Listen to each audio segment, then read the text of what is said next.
Bueno, buenas tardes.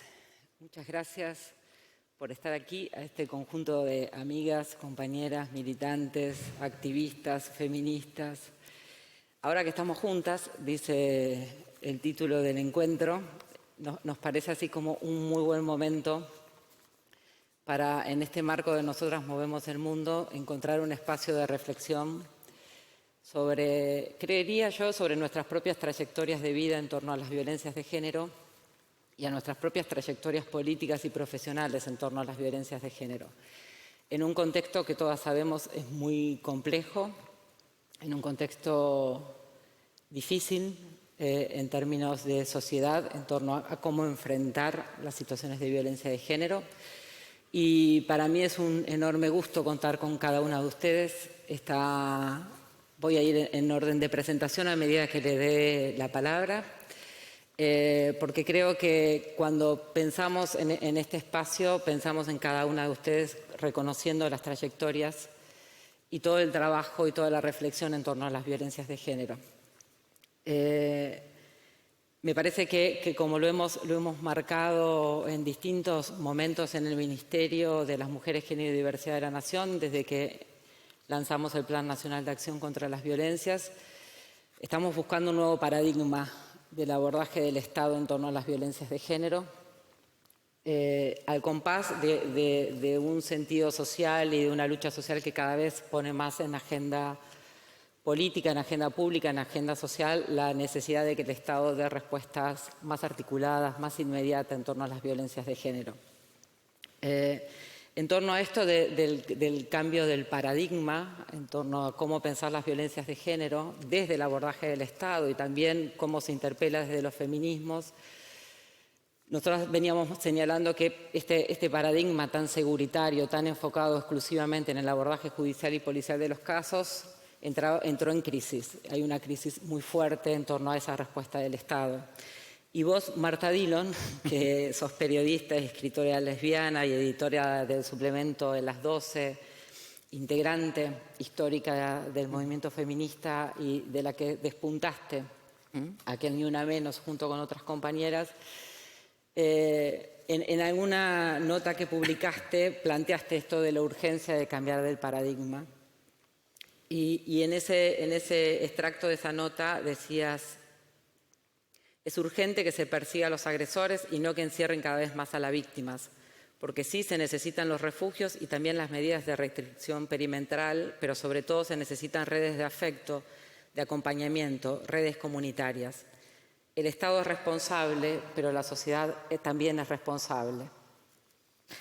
Sobre esto yo me gustaría que compartieras algunas ideas sobre esa urgencia del cambio de paradigma y esa motivación así tan fuerte que pusiste sobre el Estado es responsable, pero también la sociedad es responsable.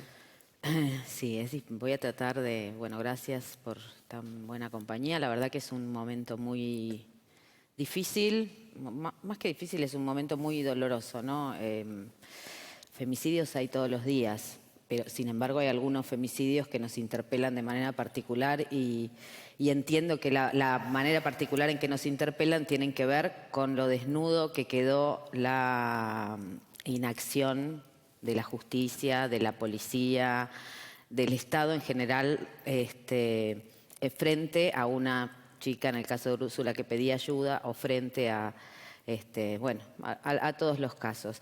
Yo creo, cuando hablo de esto, para no extenderme, cuando hablo de este cambio de paradigma, creo que justamente en este momento los modos de intervención, sobre todo cuando una víctima hace la ruta crítica de pasar por la denuncia, el pedido de medidas en sede judicial, llevar las medidas a la comisaría de nuevo, o sea, todo el peso de protegerse y de buscar justicia está sobre la espalda de la víctima.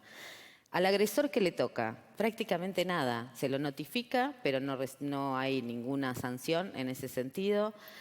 Cuando viola las medidas perimetrales, tampoco hay sanción porque hay una desconexión importante entre los juzgados que emiten la medida y las policías.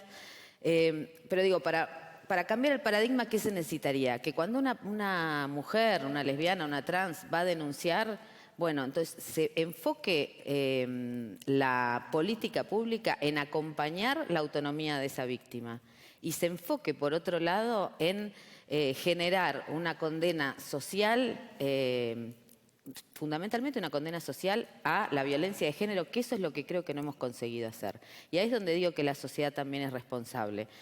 Más allá de las masividad de los movimientos feministas en Argentina, que creció muchísimo en los últimos años, lo cierto es que no es una vergüenza golpear a una mujer, no es una vergüenza seguir insultando, usando el cuerpo de las travestis como si fueran cosas, o sea, eso no es una vergüenza social. Y en cambio sí es una vergüenza tener que denunciar porque no te creen. Entonces hay una tarea enorme que el Estado tiene que hacer para recrear qué tipo de medidas, no de cárcel, va a aplicar contra los agresores, que podrían ser pérdida de subsidios del Estado, pérdida de puesto de trabajo, pérdida de salario social. Digo, hay un montón de cosas que podría hacer el Estado que no sea la cárcel para que sea claro que es una política de Estado ir contra los agresores. O sea, la justicia tiene que ir contra los agresores, perseguir a los agresores y no cargar a las víctimas de toda una parafernalia burocrática donde a veces que no entendés, no sabés cómo interpelar al Estado, no sabés si tenés que llamar al juzgado civil, al juzgado penal. La policía no te escucha y lo que tenemos todos los días es o mujeres que desisten de seguir adelante con el pedido de justicia o femicidios. Entonces, la tarea es urgente, pero creo que ese es el cambio de paradigma. Apoyar a las víctimas en su autonomía, y eso implica, y cierro con esto, implica fortalecer las redes comunitarias, implica fortalecer las promotoras territoriales, implica fortalecer los clubes en los barrios, los lugares comunes donde podamos encontrarnos con otras y con otros a fortalecer nuestra autonomía, saber que una vida libre de violencia no solamente es posible, sino que sino que es deseable, que hay deseo más allá de este modelo que nos imponen de que hay que tener una familia, hay que tener un marido en la casa, hay que sostener esto por los chicos. Entonces, acompañamientos, fortalecimiento de las promotoras y de quienes hacen acompañamientos como trabajo no pago ahora.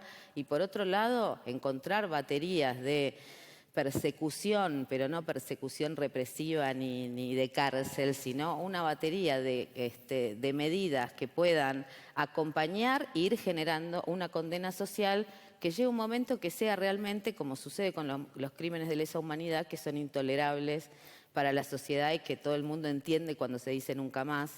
Bueno, como se construyó la condena social hacia los genocidas, que fue posible para terminar con la impunidad, necesitamos un compromiso social para que sea el mismo barrio el que expulse a los violentos y no tenga que estar la víctima escondiéndose. A ti, Gerardi, que es directora de ELA y es vos me dijiste que te presentara como una vieja amiga, y es cierto, de luchas en el feminismo, como yo le digo, más institucional, de las cuales provenimos. Tomando lo que dice Marta y reconociendo tu trayectoria y el trabajo de ELA, digamos, en torno a cómo pensar también las dificultades en torno a la justicia y a las dificultades para el acceso a la justicia. En el mientras tanto, ¿qué hacemos con la justicia, ¿no? Porque también entre estas transformaciones que nos implica el cambio de paradigma, hay hechos de violencia que se siguen manifestando hoy en una dependencia policial, que se siguen pidiendo las medidas de protección, y tenemos ahí un actor del viejo paradigma, si queremos, que sigue estando muy presente todavía en las formas de resolver estas situaciones. ¿Cómo pensar una justicia que pueda acompañar este cambio de paradigma, una justicia en clave feminista? Bueno, yo creo que mirar el sistema de justicia y pensar el actor del Poder Judicial en toda su diversidad y complejidad. Y ahí es donde empezamos a mirar las instituciones y tenemos que empezar a desgranar las instituciones, ¿no? Porque cuando hablamos de la justicia, el Poder Judicial, no hay tal cosa. Hay muchos poderes judiciales con diferentes dependencias que dependen de uno, de otro. El Ministerio Público, de la Defensa, que a veces está junto con el fiscal y a veces no. Y ahí nuestro federalismo le agrega complejidad a una situación que es compleja desde lo micro y desde lo macro, ¿no? Entonces, cuando miramos la justicia y los obstáculos de acceso a la justicia en los que venimos trabajando juntas desde hace muchos años, La verdad es que lo que sorprende y preocupa mucho es que todos los obstáculos de acceso a la justicia que documentamos de diferentes maneras, distintas personas e instituciones, desde hace más de una década, siguen todos iguales. No cambiaron mucho los obstáculos que hemos identificado colectivamente en el territorio desde hace más de una década. Y muchas otras cosas sí cambiaron.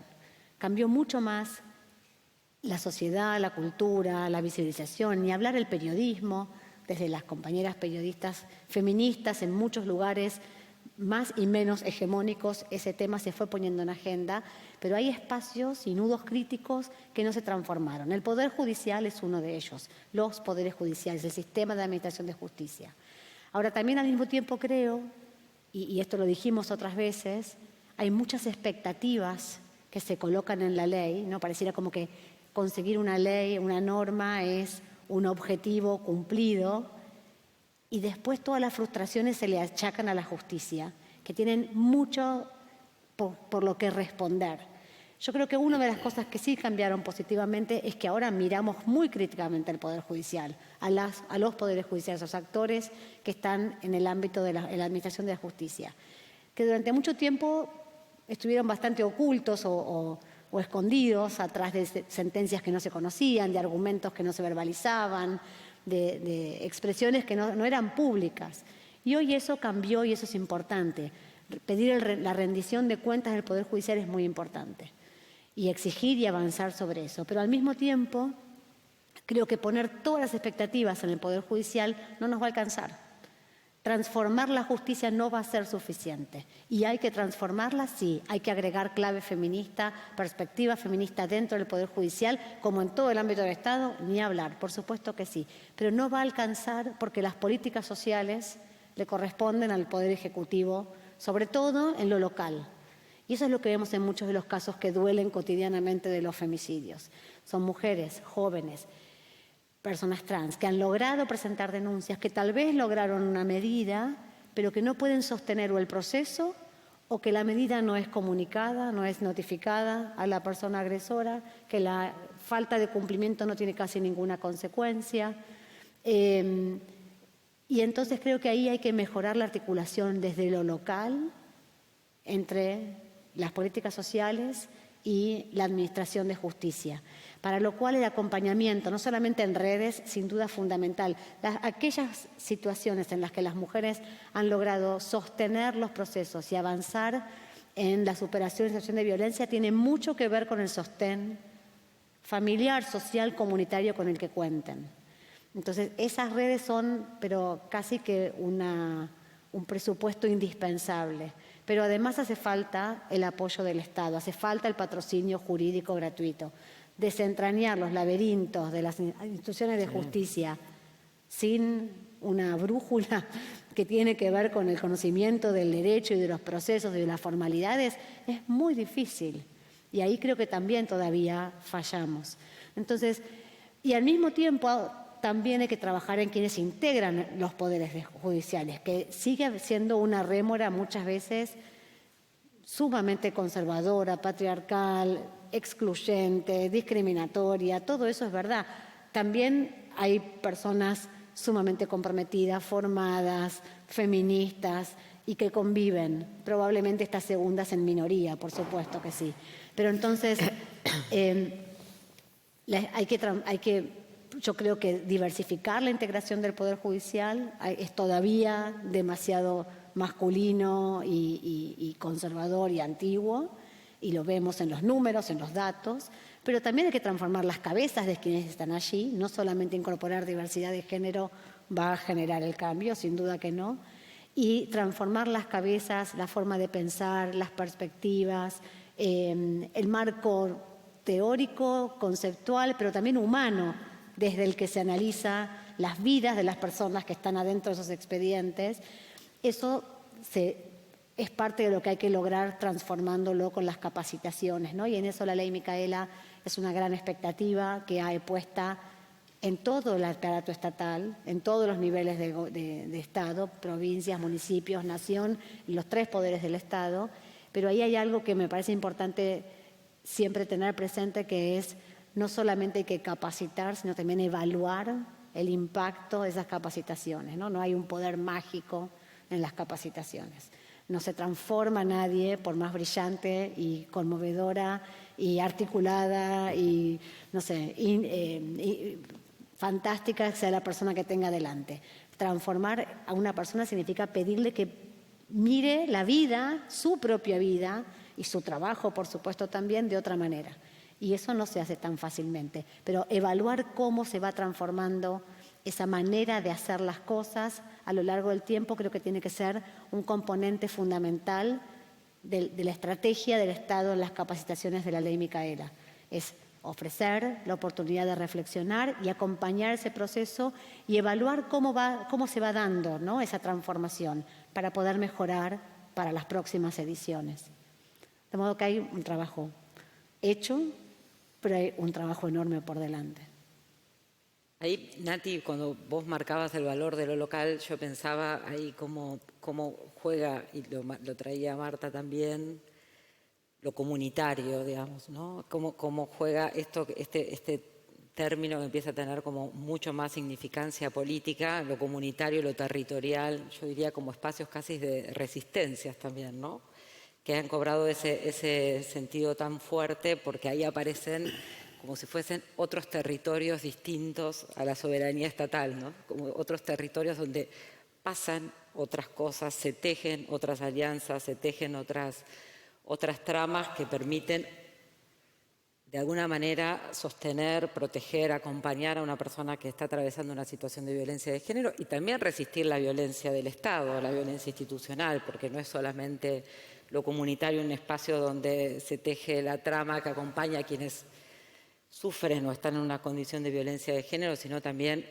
cómo poner freno a esa violencia que muchas veces se reproduce de manera directa con los agentes de seguridad, atravesando esos territorios, con organizaciones criminales, atravesando esos territorios, con la violencia institucional que reciben, ahora la llamamos institucional, quienes desde esos espacios comunitarios, desde afuera de los grandes centros urbanos, aparecen buscando una respuesta por parte del Estado. Y la miro a la Negra Albornoz, del feminismo villero de La Poderosa, y la miro a Mónica Santino, directora técnica del fútbol y parte de la nuestra feminista de la Villa 31, las miro a las dos para poder pensar cómo también lo comunitario, lo local, va tejiendo esas tramas que permiten resistir las situaciones de violencia de ambos lados, ¿no?, de la violencia machista y de la violencia machista también que teje muchas veces la violencia institucional y estatal.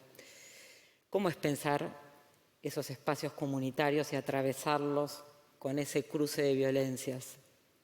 Sí, en realidad son redes que nos tejemos para sobrevivir.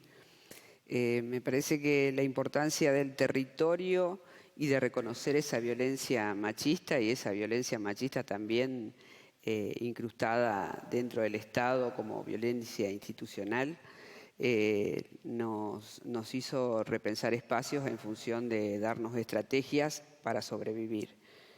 Y después, en estas estrategias para sobrevivir, en donde, no sé, desde el territorio donde La Poderosa está, donde está el feminismo villero, ideamos casas de las mujeres y las disidencias en función de llegar con acompañamientos, con todo el esfuerzo que hacemos porque tenemos que multiplicar horas, multiplicar esfuerzos. Vemos cómo esos frutos realmente se dan y creemos que tenemos que seguir avanzando en la discusión absoluta, como decía Marta, de la misma comunidad que por ahí naturaliza esa violencia y no la señala, ¿no? Creo que son los pasos siguientes como para seguir dando en función de desnaturalizar la violencia machista en los territorios. En definitiva, nosotras venimos trabajando antes de la pandemia, durante el neoliberalismo más atroz, trabajando, y es lo que queremos que nos reconozcan, trabajo, porque como decía la compañera, hablamos del Poder Judicial o del sistema de justicia, y esos sistemas que tienen trabajadoras y trabajadores pagos no hacen lo que deberían hacer y nosotras, que estamos en los territorios, no tenemos salarios para poder resolver algo que también dijo Marta, que es la autonomía.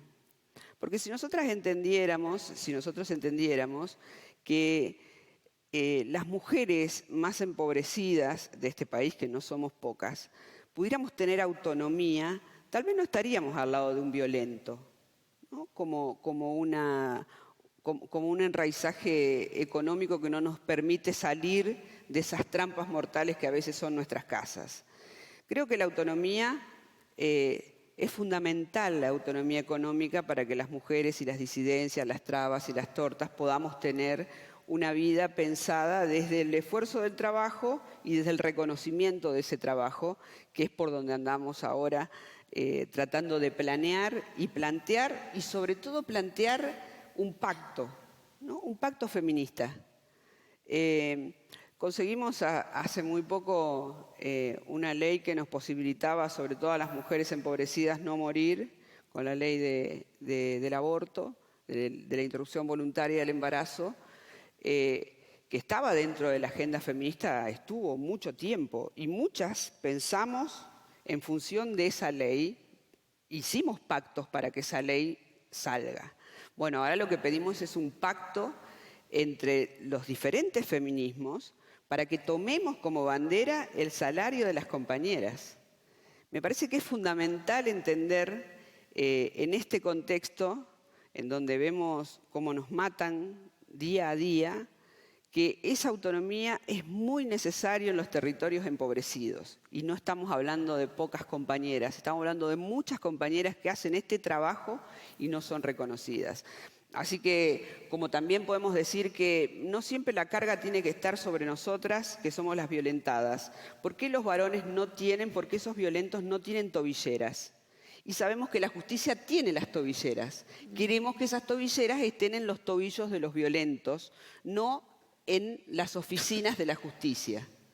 Entonces sí, tenemos un país federal en donde hay competencias diferentes en municipios, provincias y a nivel nacional. Bueno, queremos que todo eso empiece a funcionar, por eso no paramos, por eso estamos todo el tiempo en la calle y por eso sí vamos a parar el 8 desde nuestros lugares comunitarios para mostrar también que nuestro trabajo vale. Y por eso vamos a levantar la bandera el 8 en función de parar en las barriadas, en función de que se note todo ese trabajo que hacemos cuando no ponemos la fuerza de trabajo, porque van a tener que salir otros a hacer lo que hacemos nosotras. Un aplauso. Bien por el 8, sí. Por todo. Claro. Mónica. Bueno, tremendamente de acuerdo con lo que acaba de expresar Claudia y lo que dijeron las compañeras en general. Nuestro trabajo en territorio específicamente es con el deporte y es con el fútbol. Y lo que nosotras hemos descubierto en casi 14 años ya de presencia en la Villa 31 es que adueñándonos de un territorio que nos será negado, la cancha de fútbol, y jugando y disfrutando con otras compañeras un deporte que tiene tanto que ver con nuestra identidad y sobre todo en los barrios, ¿no? Con lo que significa una cancha de fútbol en el barrio. Hay ahí un camino de construcción enorme, gigante, ¿no? Claudia hablaba de la autonomía y con el fútbol aprendimos la autonomía de nuestros cuerpos. En las barriadas lo que ocurre con las pibas a edad muy temprana es cargarse la tarea doméstica. Esa tarea pesada que nunca termina, la de todos los días, la demás, se aprende cuando sos muy chiquita y es para toda la vida. Y el único camino o la forma o al recibirse de mujer, por decirlo de alguna manera, es la maternidad. Y pareciera que no hay otra salida, no se puede ver la maternidad con otro espejo, que puede ser el del deseo, cuando quiero o más adelante. ¿Y qué nos hizo el fútbol a nosotras? Que creo que esa parte, pensarlo desde la que no vivimos en el barrio y vamos a hacer la actividad al barrio en una estrategia de empoderamiento colectivo, ¿no? Tanto para las que van a laburar como directoras técnicas, como las pibas que están recibiendo el entrenamiento de fútbol, es esto de descolonizar los cuerpos. Digo, no es algo menor, ¿no? Estamos hablando de transformaciones y de cambios que me parece que tienen que ver con la cultura y que nos va a llevar un tiempo, ¿no? Un tiempo, espero que no muy largo, porque femicidios hay todos los días, como bien decían las compañeras, pero entendemos que ahí hay una herramienta de empoderamiento que es fundamental. Apenas nacemos nos dicen que no pareciera que no tenemos capacidad para correr, para saltar, para rasparnos las rodillas, que no tenemos fuerza para patear una pelota, y lo que observamos día a día y peleando esa cancha de fútbol mano a mano con los pibes es que sí lo podemos hacer, ¿no? Sí podemos saltar, cabecear, meter un cambio de frente y hacerlo tan bien como los pibes. Bueno, esa es una herramienta de empoderamiento absoluto, porque en el tiempo muchas pibas han logrado que los varones cuiden a los hijos mientras ellas están jugando a la pelota. Y esa tarea de cuidado que empieza a ser dividida, o una forma de división de esa tarea de cuidado, es impresionante lo que genera. Ese cuerpo que se empieza a sentir empoderado, un cuerpo que cuando entras a la adolescencia empezás a sentir que es un cuerpo que se vuelve en contra tuyo, que cualquiera te puede decir cualquier cosa, que es peligroso salir del barrio a tomar un colectivo, que es peligroso hagas lo que hagas, que si te vestís como si te vestís, si decís lo que decís, no una lupa que no les pesa a los varones, ¿no? Es toda sobre las pibas. Y me parece que ahí es donde se arma ese entramado con cantidad de violencias que se viven en lo cotidiano, ¿no? Cuando te gritan porque jugás al fútbol, cuando te gritan si vas de la mano con otra piba, cuando te gritan la cantidad de barbaridades que escuchamos día a día y que me parece que tienen que ver con esas violencias. Y vinculado al trabajo, porque creo que lo que dijo Claudia es muy importante. Todas nosotras, directoras técnicas, tenemos que explicar por qué somos directoras técnicas. Así lo mismo que explica una futbolista por qué es futbolista. Como si tuviéramos un hobby, ¿no? Un pasatiempo, Y la verdad que es nuestra profesión. Y la verdad es que nos costó un montón de tiempo plantarnos en ese lugar y que nos estén considerando por eso y que nos paguen por eso. Digamos, a alguien que se recibe de directora técnica le cuesta un montón conseguir trabajo, y una jugadora de fútbol ahora, después de mucha batalla, puede acceder a un contrato profesional que no alcanza para vivir, digamos, ¿no? Claramente hay una diferencia entre el fútbol de varones súper profesional que conocemos y nuestro fútbol, que es abismal, con cantidad de violencias en el medio que las vemos expresadas en la AFA y en estas instituciones, ¿no? Vieron que la semana pasada hubo un amistoso internacional muy importante que se jugó en Estados Unidos, que la selección argentina fue a jugar sin sus mejores jugadoras porque se apostó por la palabra del director técnico y se apartó a las que pidieron un cambio, un disciplinamiento muy importante. Nuestras jugadoras no tenían el nombre y el apellido en la camiseta. Lo nota la capitana de Estados Unidos, hiperfamosa, lesbiana pública, que se peleó con Trump y que tiene una cantidad de privilegios que nosotras no tenemos. Está muy bien su activismo, pero estamos a años luz, ¿no? de realidad entre un país y otro. Lo nota en redes sociales y ponen yo lo arreglé, ¿no? Lo arregló con Photoshop y le puso el nombre abajo de la camiseta. A ver qué hacen ustedes ahora, ¿no? Arrobando al presidente de la AFA y a la AFA. No sabemos si va a pasar algo con eso. Pero digo, esas son la cantidad de violencias que sufrimos en lo cotidiano. Y el deporte, digamos, es un invento de varones aristócratas, oligarcas, de hace un par de siglos, y lo pensaron para ellos, ¿no? El jugar para nosotras nunca estuvo habilitado. Entonces, ¿qué pasa con una piba que juega en un barrio? Bueno, pasa todo esto. Y quizás jugando pueda poner en otro costado la cuestión de la maternidad obligatoria, ¿no? Y quizás jugando se dé cuenta que cuando es violentada, esa persona violenta arrasa con su historia. ¿Qué le pasa a una víctima de violencia? Queda aislada, excluida, alejada de sus vínculos, y es donde el agresor puede hacer lo que quiera con ella. ¿Qué pasa con nuestros movimientos populares y las barriadas cuando arrasan con nuestra historia? Bueno, es lo mismo. Y por algo se llevan por delante lo que sos, tu identidad y lo que querés ser, ¿no? También. Entonces, me parece que todas estas actividades, todo lo que hacemos con el deporte, como con otras cuestiones que tienen que ver con la cultura, cuando hablamos de perspectiva de género y feminismo, tiene que estar atravesada por estas ideas, ¿no? Cómo pensamos que una piba se puede empoderar a partir de estas prácticas y cómo construimos ese feminismo villero, ese conocimiento desde esa práctica. Digamos, todas nosotras nos empoderamos en conjunto con las pibas, pero lo que somos como organización social es ese aprendizaje con las pibas, ¿no?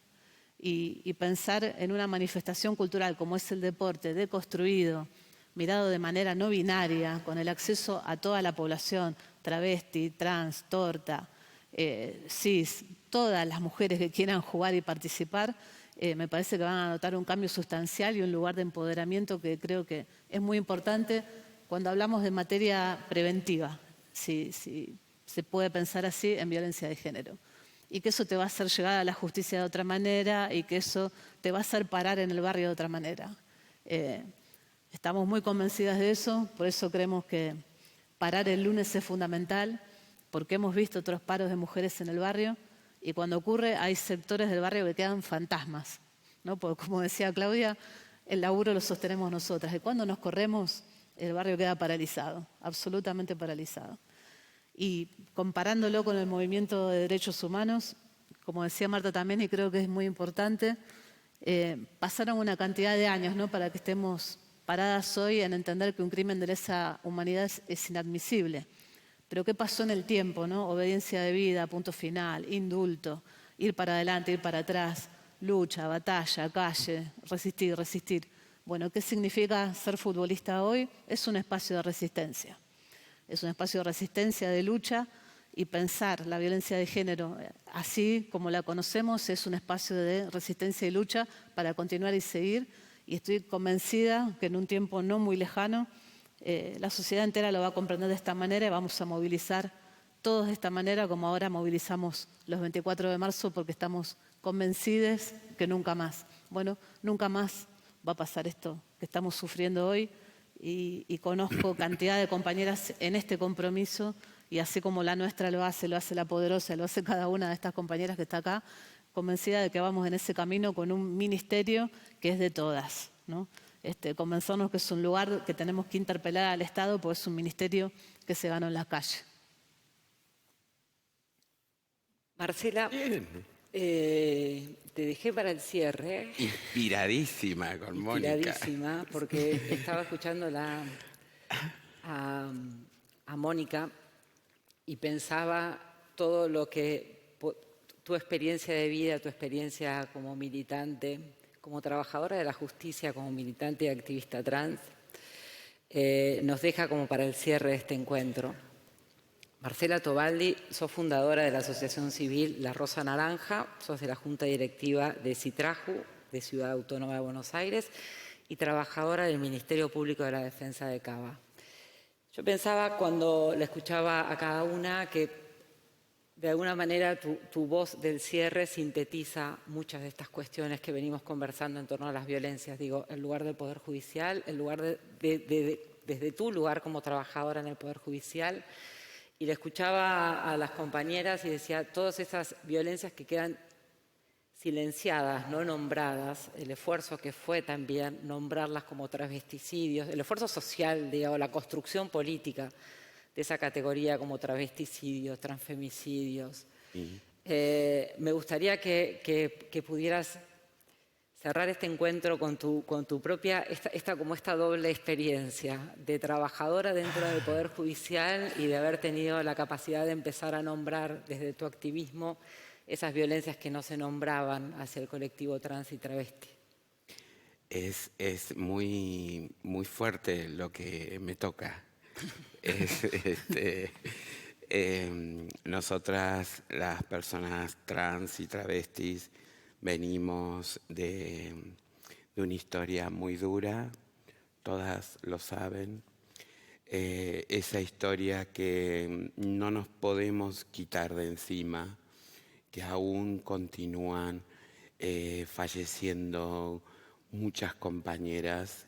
En el año 2020 tuvimos 110 muertes y que constantemente estamos mirando lo que le pasa a la mujer cis y en estos últimos días, sinceramente, muy amargadas, muy tristes porque fue una debacle la cantidad de femicidios que hubo, uno tras otro, en Córdoba, en todo el país.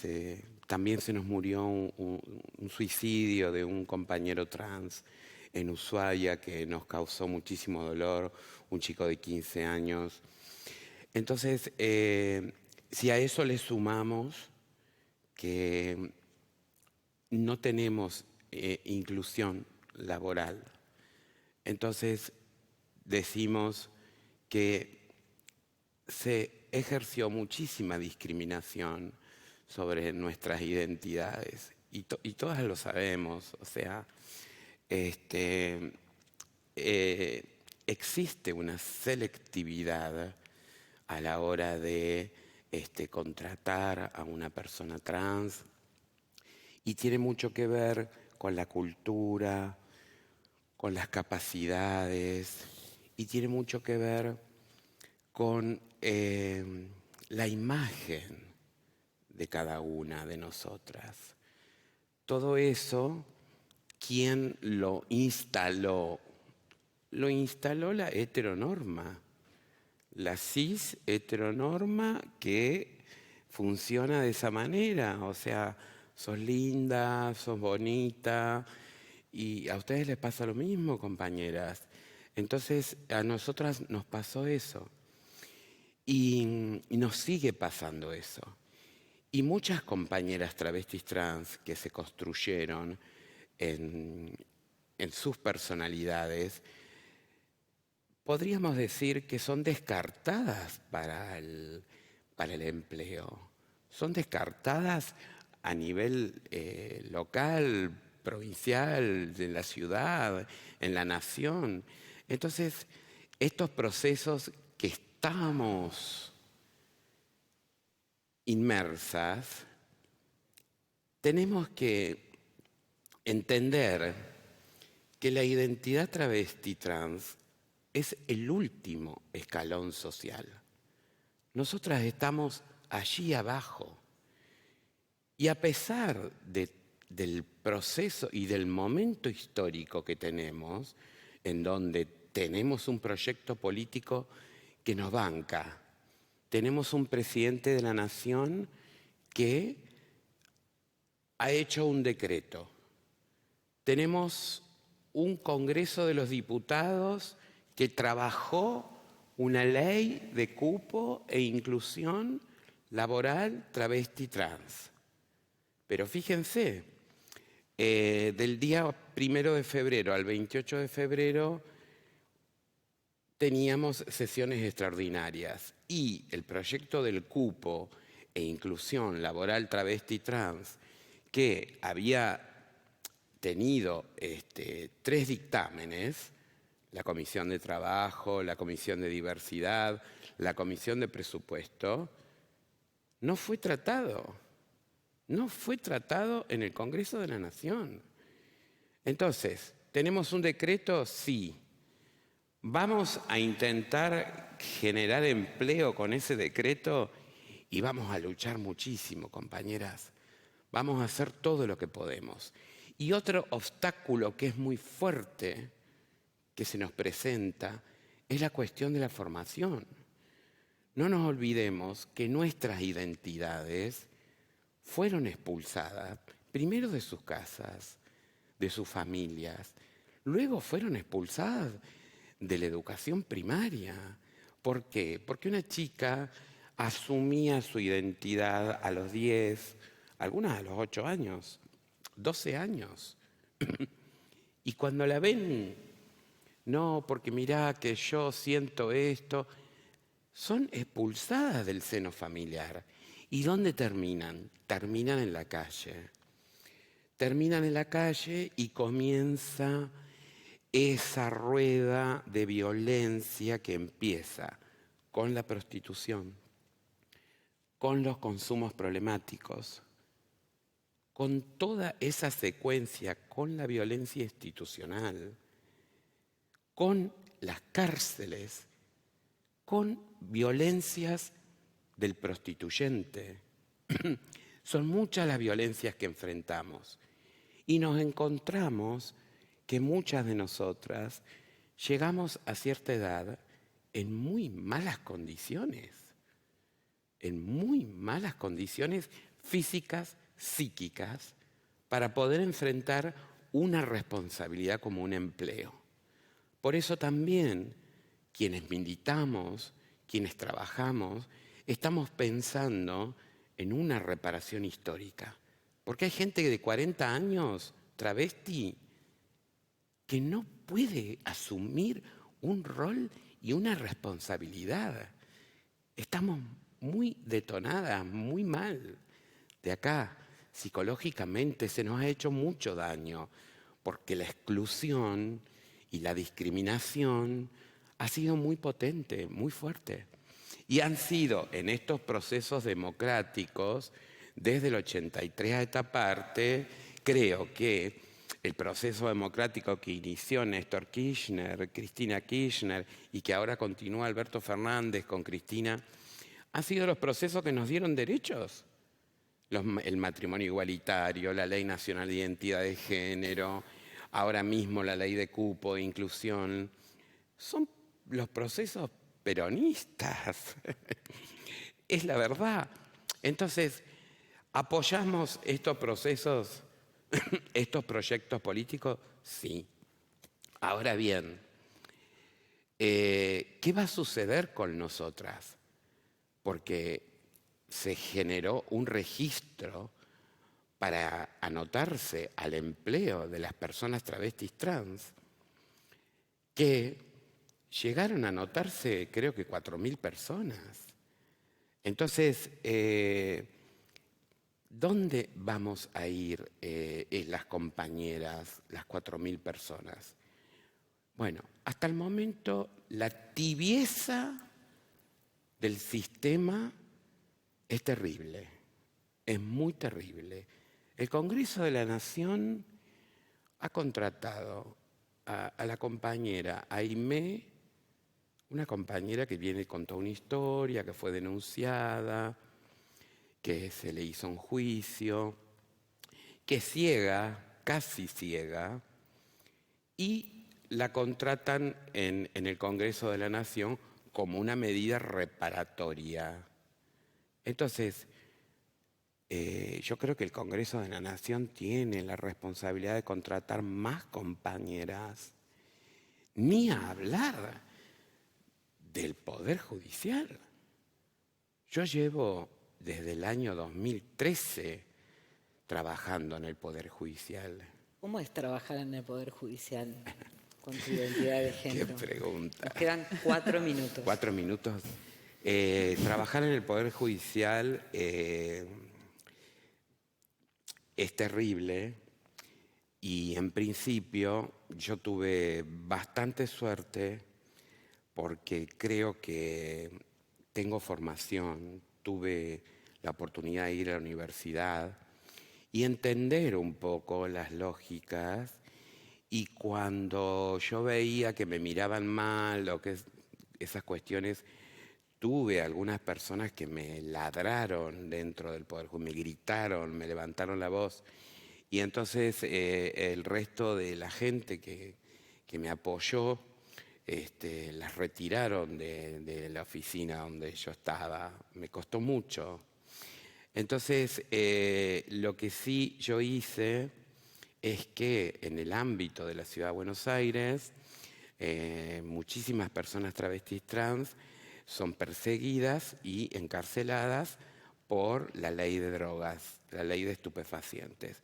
Entonces, cuando yo me di cuenta que debíamos actuar en ese sentido, comencé a generar toda una cadena de contactos en diferentes fiscalías, en diferentes defensorías, y así pude armar un entramado que hoy por hoy me pone feliz y contenta porque evité la cárcel de muchas de ellas. Eso es una parte de la trama. Y el Ministerio Público de la Defensa, donde yo estoy, tiene otros objetivos, pero también generar nuestra organización social, la Rosa Naranja, me permitió, ahí están mis compañeras queridas, me permitió trabajar otras cuestiones, como por ejemplo en pandemia nosotras asumimos un rol muy, muy fuerte con ayuda de alimentos, que es un colectivo que no podía salir a la calle, que cuando salía no había clientes, que todo eso, ¿no? Y bueno, entonces, eso. Bueno, estamos casi en horario, ¿no? Yo creo que podemos, de todas maneras, digo, tanto Claudia, la negra, va, y Moni plantearon lo del 8 de marzo, que el 8 de marzo es un paro desde el año 2017, que se viene tramando un paro internacional en muchos países, y creo que me parece que está bueno traerlo. El primer paro feminista que hicimos acá en Argentina fue por un femicidio, ¿no? Por el femicidio de Lucía Pérez. Sí. Y después, digamos, la trama del paro internacional pone en escena muchas de las cosas que se hablaron acá, y me parece que en honor a las que fueron asesinadas, en honor a todas las compañeras y los compañeros que están, como decía la negra, poniendo el cuerpo, acompañando, poniendo el cuerpo para, como protección, y también para desentrañar el lenguaje judicial. O sea, voy a contar algo muy cortito, pero en el barrio donde estamos nosotras con Ni Una Menos, había una niña violada, se detuvo al tipo, al agresor, y le llega una comunicación a la mamá que dice que se confirma la denegación de la excarcelación. Era un duelo el barrio, estaban todos llorando porque la palabra confirma estaba en mayúscula, y entonces creían que lo estaban sacando de la cárcel. Así que, pero faltaba, digo, eso, entonces un día de duelo en un barrio pensando que venía el violador de nuevo, habla de la necesidad que hay de generar interlocuciones entre el Estado entre el Estado y la gente, que no puede ser la policía, ¿no? Entonces, digo, el 8 de marzo vamos a parar, como dijeron las compañeras, y creo que necesitamos un compromiso urgente para entender de qué se trata todo el trabajo no pago que hacemos las mujeres, las lesbianas y las trans, tanto en las cuestiones domésticas como en las labores territoriales, las tareas territoriales, que son enormes y que es urgente que sean reconocidas. Sí, fundamental. Decimos las esenciales del pueblo, como Ramona.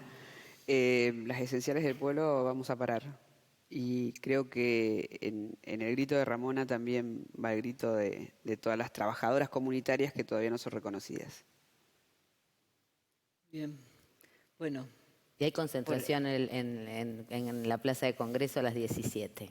Hay acciones descentralizadas y también concentración en el Congreso, con distancia, con barbijo, pero no vamos a abandonar la calle. Por el paro del 8M y por un pacto transfeminista, que nos debemos todas. Con cancha de fútbol. Cancha de fútbol también. ¿Cómo? Sí, fútbol siempre. Con cancha de fútbol también. Con cancha de Con fútbol cancha de también. fútbol, buenísimo. Va a haber fútbol en Congreso. Bueno, muchas gracias. Muchas gracias.